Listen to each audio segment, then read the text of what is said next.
America की चुनावी रणभूमि में डोनाल्ड ट्रंप की जीत का परचम इस समय लहरा रहा है। डोनाल्ड ट्रंप ने डेमोक्रेटिक पार्टी की उम्मीदवार कमला हैरिस को इलेक्टोरल कॉलेज के मतों की रेस में कहीं पीछे छोड़ते हुए 270 के आंकड़े को बहुत आसानी से पार कर शानदार जीत दर्ज की है और दुनिया भर से नेता डोनाल्ड ट्रंप को बधाई दे रहे हैं। अमेरिका के इतिहास की भी बात की जाए तो लगभग 125 वर्षों के बाद इस तरह हुआ है कि गैप ईयर के बाद एक राष्ट्रपति फिर व्हाइट हाउस में लौटेंगे। लेकिन हम सबसे पहले बात करेंगे प्रधानमंत्री नरेंद्र मोदी की, जिन्होंने डोनाल्ड ट्रंप को बधाई दी और कहा कि पिछले कार्यकाल में जो काम किए दोनों देशों ने मिलकर उसको और आगे बढ़ाएंगे। डोनाल्ड ट्रंप की जीत से कई देशों की, कई राष्ट्राध्यक्षों की मुश्किलें बढ़ सकती। कनाडा का क्या होगा, बांग्लादेश का क्या होगा, भारत विरोधी ताकतों का क्या होगा और चीन के प्रति डोनाल्ड ट्रंप का क्या रवैया रहेगा, यह एक बड़ा मुख्य प्रश्न है। ईरान के प्रति डोनाल्ड ट्रंप का क्या रवैया रहेगा और कुछ ऐसे प्रश्न हैं, रूस के प्रति क्या रवैया रहेगा। पूरी दुनिया की निगाहें अब व्हाइट हाउस पर रहेंगी, डोनाल्ड ट्रंप के कार्यकाल पर रहेंगी। ट्रंप के आते ही जो रणनीतिक हालात हैं, ये बहुत तेजी से इस समय विश्व भर में बदल रहे हैं। हम सबसे पहले नेटो देशों का क्या होगा उस पर भी चर्चा करेंगे, क्योंकि अभी अभी फ्रांस ने कहा है कि यूरोप को अपने भाग्य की बागडोर खुद संभाल लेनी चाहिए। फ्रांस की सरकार के प्रवक्ता ने आज ये बयान उसी वक्त दे दिया जब चुनाव में डोनाल्ड ट्रंप की जीत लगभग तय मानी जा रही थी। फ्रांस ने कहा, हमें खुद से ये नहीं पूछना चाहिए कि अमेरिका क्या करेगा, बल्कि ये पूछना चाहिए कि यूरोप क्या करने में सक्षम है। बहुत बहुत बड़ा बयान है ये फ्रांस का, क्योंकि कई प्रमुख क्षेत्र हैं, रक्षा, औद्योगिक सुधार, डिकार्बनाइजेशन, और ऐसे में हमें अपने भाग्य की बागडोर खुद संभाल लेनी चाहिए।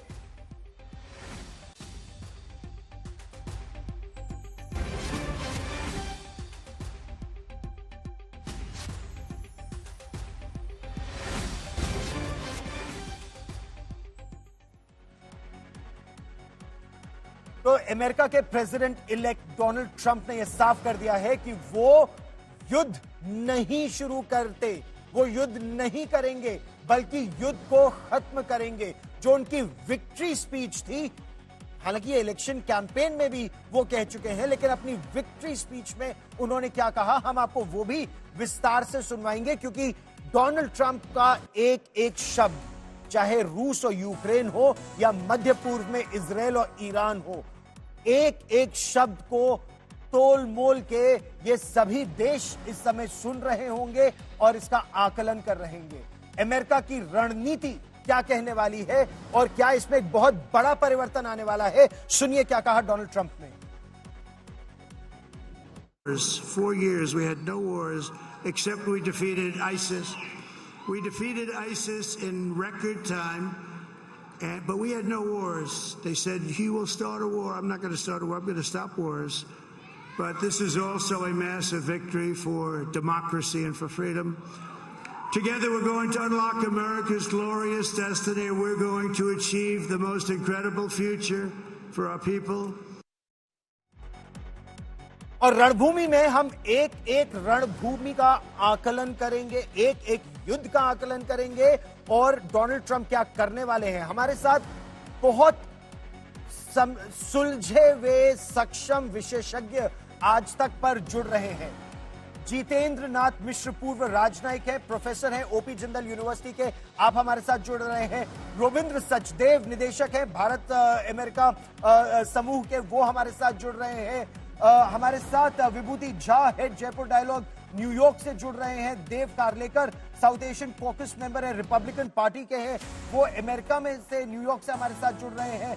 नवनीत चुग हमारे साथ जुड़ रहे हैं और नवनीत चुग की अगर हम बात करें तो वो कमला हैरिस के मित्र भी हैं, डेमोक्रेटिक पार्टी के समर्थक भी हैं, वो हमारे साथ जुड़ रहे हैं। दिगंबर इस्लामपुरे भारतीय अमेरिकी कार्यकर्ता है, वो हमारे साथ अमेरिका से जुड़ेंगे। लेकिन सबसे पहले जो जमीनी स्थिति है, हम उस जमीनी स्थिति की बात करेंगे, उसका आकलन करेंगे। रूस का क्या होगा आने वाले समय में रूस यूक्रेन युद्ध को लेकर, क्योंकि अमेरिका में कई बार यह बात कहता है कि रूस हस्तक्षेप करता है, यूक्रेन क्या करेगा? डोनाल्ड ट्रंप के आने से कहीं खुशी है तो कहीं गम है। अमेरिका के दोस्त खुश हैं, दुश्मन हिले हुए हैं।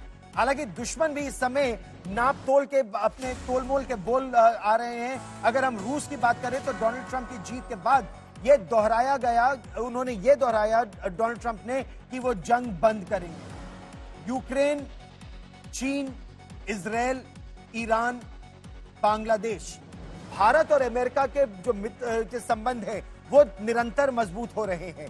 अमेरिका और इजराइल के संबंध लगातार मजबूत हो रहे हैं। लेकिन क्या ईरान इस समय परेशान है और आने वाले समय में और परेशान होगा?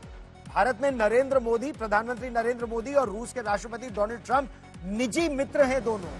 पाकिस्तान तो बेहद दुखी होगा, क्योंकि डोनाल्ड ट्रंप ने जिस तरह से पाकिस्तान को गरियाया था, जिस तरह से पाकिस्तान आतंकवाद का निर्यात करता है और अमेरिका से पैसे ऐंठ लेता है, तो देखिए जो देश खुश होंगे उनकी भी सूची हम आपको दिखा रहे हैं। एशिया में और यूरोप में जो दुखी होंगे वो भी हम आपको बता रहे हैं।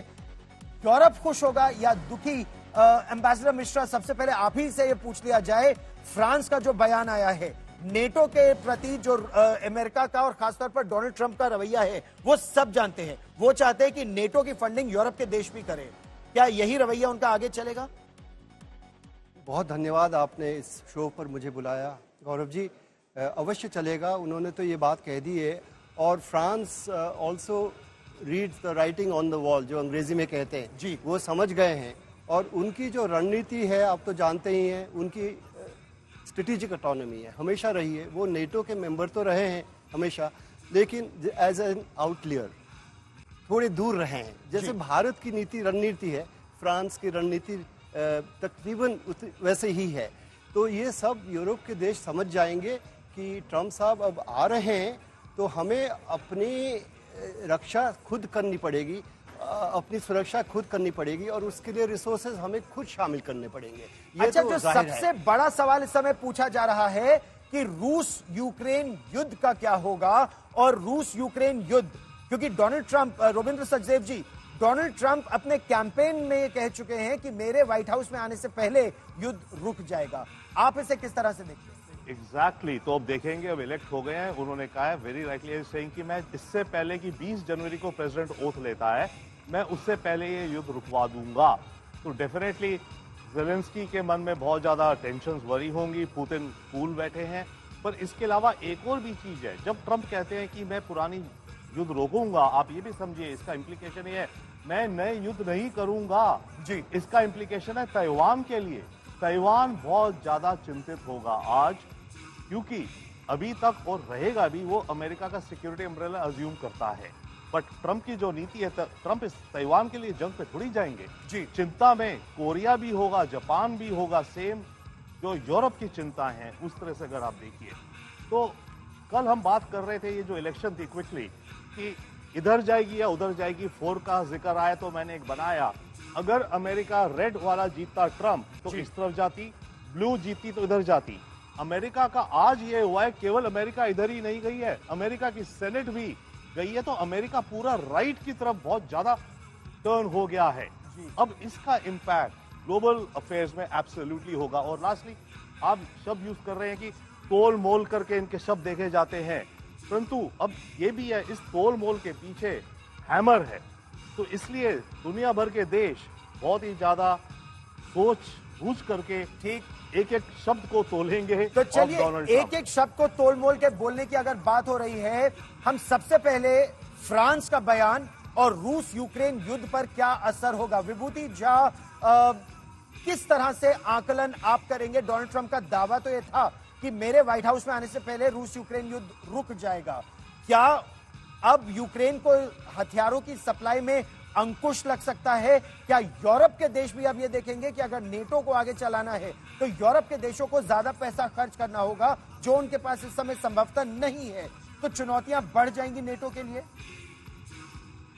Thank you very much Gaurav ji, मुझे आज आपने निमंत्रण दिया यहाँ आने के लिए, और मुझे बहुत प्रसन्नता है कि जैसे ट्रम्प, मैं तो रिपब्लिकन पार्टी का कैंडिडेट रह चुका हूँ और रिपब्लिकन पार्टी हूं, तो बहुत ही प्रसन्नता है। एक बात समझ लीजिए कि ट्रंप जो है, उनके आने से ये जो है यूक्रेन की लड़ाई जो है, जिसमें कि 200 बिलियन से ज्यादा पैसे दिए जा चुके हैं यूक्रेन को, ये तुरंत ठप पड़ेगी। वो ठप इसलिए पड़ेगी क्योंकि मोदी जी ने भी अपने लीडरशिप में कहा था कि this is not an era of war. Ji Trump का भी वही कहना है। तो इसके कारण ये होगा कि अब जो है डीप स्टेट डिफेंस डिपार्टमेंट, उनको ये वेपन सप्लाई जो है वो रोकनी पड़ेगी। एक बड़ी सी व्यथा थी यूएस में कि एक तरफ तो आप यूक्रेन को कह रहे हैं कि जाके लड़ाई जीतो, जो यूक्रेन वो लड़ाई जीत नहीं सकता था अपने बल पे, उसको आप वेपन सप्लाई कर रहे हैं। और इजराइल को, जो कि जीत सकता है लड़ाई, उसको आप रोक रहे हैं कि आप न लड़े। देखिए, बाइडेन एडमिनिस्ट्रेशन की बड़ी विचलित पॉलिसी थी। ये जो जीत सकता है उसको आप नहीं लड़ने दे रहे हैं, जो हारेगा उसको आप लड़ने के लिए उकसा रहे हैं। ठीक है विभूति झा जी, हम इजराइल पर 1 मिनट में आएंगे, क्योंकि पहले अब शो के इस भाग में मैं अपने आप को रूस यूक्रेन युद्ध पर सीमित कर रहा हूं। और नवनीत चुग जी, कमला हैरिस की हार एक तरह से, क्योंकि वो तो आपकी निजी मित्र भी हैं, क्या इसे एक निजी हार के रूप में देखा जा रहा है? और ये जो नीतियां थी बाइडेन एडमिनिस्ट्रेशन की, उसका खामियाजा कमला हैरिस ने भी उठाया? आई थिंक बहुत गर्व की बात है और बहुत खुशी की बात है कि अपनी एक इंडियन बेटी को 80 मिलियन वोट्स मिल रहे हैं। और ये भी पॉसिबल है कि मेजॉरिटी वोट कमला हैरिस को मिले, और अगर वो हारेंगी तो वो इलेक्टोरल कॉलेज के लिए जो 3-4 स्टेट्स हैं उसके लिए वो हारेंगी। आई थिंक ये जो लिस्ट है वो मेरे पास 15-20 आइटम की लिस्ट है कि वो क्यों हार रही है। अब वो आपको मैं ईमेल कर दूंगा कि रेसिज्म है, सेक्सिज्म है, हिलरी क्लिंटन भी नहीं जीत सकी, गलत वाइस प्रेसिडेंट चुना उन्होंने, एक गोरा ओल्डर पर्सन चुना जिसको सिर्फ एक काम बोला था वो उसने नहीं किया, कि मैरिस विस्कॉन्सिन पेंसिल्वेनिया, वो 3 स्टेट उसने जीतनी है, मिशिगन, वो तीनों हार गए। और अमेरिका में रेसिज्म तो है ही है, ये तो मालूम है सबको। तो एक्सक्यूजेस तो बहुत हैं, पर आई थिंक इंडिया के लिए बहुत अच्छा होता अगर अपनी बेटी जीत जाती। बट ये बहुत गर्व की बात है और हर इंडियन महिला को, हर इंडियन को बहुत प्राउड होना चाहिए, बहुत खुशी होनी चाहिए कि एक इमिग्रेंट जाके और वहाँ के पैदा हुई। लेकिन चुग साहब, जब बराक ओबामा जीतते हैं तब अमेरिका के रेसिज्म को नहीं दोष दिया जाता, लेकिन अगर कमला हैरिस हारती हैं तो उसे रेसिज्म को दोष दिया जाता है। कहीं ये उनकी जो रणनीति थी, चुनाव में लेट आई, क्या उसकी एक वजह थी? जो बाइडेन की नीतियां थी वो एक कारण था? और क्या रेसिज्म बोलना सही होगा या गलत होगा, ये सब इसका आकलन तो कर भी सकते हैं। लेकिन मेरा प्रश्न रूस यूक्रेन युद्ध को लेकर है। और देव कारलेकर जी, रिपब्लिकन पार्टी की भी क्या यही मंशा रहेगी कि युद्ध रुके, या जो अमेरिका की आर्म्स इंडस्ट्री है वो चाहती रहेगी कि हथियार मिलते रहे यूक्रेन को और युद्ध लंबा खींचता रहे? गौरव जी, सबसे पहले धन्यवाद, आपने इस मंच पे मुझे आमंत्रित किया। रिपब्लिकन पार्टी से भी बढ़कर अगर आप डोनाल्ड ट्रंप साहब की बात करें तो he is the only president in the recent time, अगर आप देखें, जो कि युद्ध के खिलाफ है। तो बहुत सिमिलैरिटीज है बिटवीन भारत के जो प्रधानमंत्री है नरेंद्र मोदी और डोनाल्ड ट्रंप साहब, जो कहते हैं कि सबका साथ, सबका विकास, सबका विश्वास और सबका प्रयास। तो अब सबको एक साथ मिलकर काम करना चाहिए कि ये जो ग्लोबल एक पीस या फिर अमन की आशा जिसको हम कहते हैं, तो भारत का एक बहुत बड़ा इंपॉर्टेंट रोल होगा इसके अंदर। बिकॉज भारत के जो रिश्ते हैं, आप यूक्रेन और रशिया की बात कर रहे हो, तो भारत के रिश्ते Ukraine as well as Russia के साथ में बड़े अच्छे रिश्ते हैं। भारत रशिया से ऑयल सप्लाई लेके यूरोप को भी बेच रहा है। So Bharat will play a very important role towards strengthening and towards closing this war. और आज के तारीख में ज़ेलेंस्की भी यही चाहेगा पुतिन के साथ में कि ये वॉर खत्म हो, कि war is not good for anybody. लोग मर रहे हैं, कंट्री डिस्ट्रॉय हो रही है और there is no gain for anybody. तो जो पिछले 4 साल का जो एक फ्लिप फ्लॉप रणनीति थी, बाइडेन जी। साहब की और कमला हैरिस जी की in action is an action जिसको आप कहते हैं। तो यह जो इलेक्शन हारी है कमला जी, इसी की वजह से कि कुछ काम ढंग से करती तभी लोग उनको वोट देते, है ना। आज आप जी। देखे बिना कुछ काम करके आप लोगों से वोट मांगोगे, कुछ तो शर्म होनी चाहिए लोगों को, तो इसीलिए लोगों ने जी। उनको और दिगंबर इस्लामपुर ओवरवेलमिंगली जी, क्योंकि लेडीज मैं हैव अभी डिफाइड रणभूमि के वोटिंग इस फॉर भाग में रण और क्या विश्व में रण बढ़ेगा या शांत होगा, इस मुद्दे पर फोकस करना चाहता हूं। भारत की भूमिका का आपने जिक्र किया देव कार्लेकर जी। दिगंबर इस्लामपुरे, आपकी दृष्टि में रूस यूक्रेन युद्ध हो या फिर इजराइल और ईरान के बीच युद्ध हो, क्या डोनाल्ड ट्रंप के आने से लगाम लगेगा या फिर बेंजामिन नेतन्याहू और डोनाल्ड ट्रंप दोनों निजी मित्र हैं और इस मित्रता का फायदा इजराइल को होगा? सबसे पहले तो जैसे गौरव सावंत जी, धन्यवाद मेरे को बुलाने के लिए इस शो पे। एंड जैसे आपने पूछा है, उससे युद्ध पे तो काफी सारा डायरेक्शंस बदलेंगे, मैं ऐसा बोल सकता हूँ। समाप्त होगा ऐसे डायरेक्टली बोलना संभव नहीं है, क्योंकि एक रेटोरिक होता है पॉलिटिक्स में और एक लेकिन इम्प्लीमेंटेशन होता है। अमेरिकी जो चलता है, आपको भी पता है, डीप मिलिट्री इंडस्ट्रियल कॉम्प्लेक्स है, वो चलाता है majority of the American system. अभी ट्रम्प को अभी सबसे पहला वो काम करना होगा, जितना वो प्रॉमिस किए थे उतना जो स्टेट के जो नॉन स्टेट एक्टर है, अभी तक जो सबसे पहले चुनाव में ट्रम्प जीतने के एक ही वजह है, जैसे जो बाइडेन को चेहरा बनाकर पीछे जो एक एस्टेब्लिश्ड नॉन इलेक्टेड गवर्नमेंट चला रहा था, उसी के खिलाफ ये वोट है। इसी के लिए मेरे को लगता है कि ट्रम्प के जो विचार है वो काफी अलग है। एग्जिस्टेंशियल डीप स्टेट कहिए का तो अनइलेक्टेड जो गवर्नमेंट जैसे चलाने की एक शक्ति मानिए, इन सब से डायरेक्शन बदलेगा, इतना मैं जरूर कर सकता हूँ। लेकिन युद्ध तुरंत समाप्त होगा ऐसा तो रियलिटी में नहीं होगा,